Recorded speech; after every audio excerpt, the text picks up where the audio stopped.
6 महीने से तुमने भाड़ा नहीं दिया। 20 साल बाइयों की तरह काम किया, टैक्स कटवाया, पीएफ कटवाया, खुद का कटवाया। अपनी कंपनी बैंकक्रप्ट है। अरे मैडम कैसी बातें कर रही हैं आप? जो है वो लीज के लिए है। आपको और मैं माता कह रहा रानी हूँ की कसम। बैंकरप्ट है, माता रानी की कसम बैंकरप्ट है।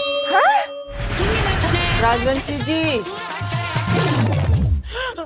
थोड़ी तो इंसानियत रख जैस्मिन। कोई बेचारा यहाँ हरामजादा।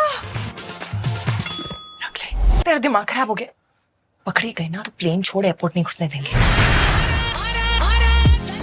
बड़े छुपे रुस्तम निकले आप तो मित्तल जी। यहाँ पार्ले जी खाने के पैसे नहीं है और आप लोग सोने के बिस्किट चबा रहे हैं। तो हमारा घर भी चलवा दो सिर्फ। कर लोगे ना?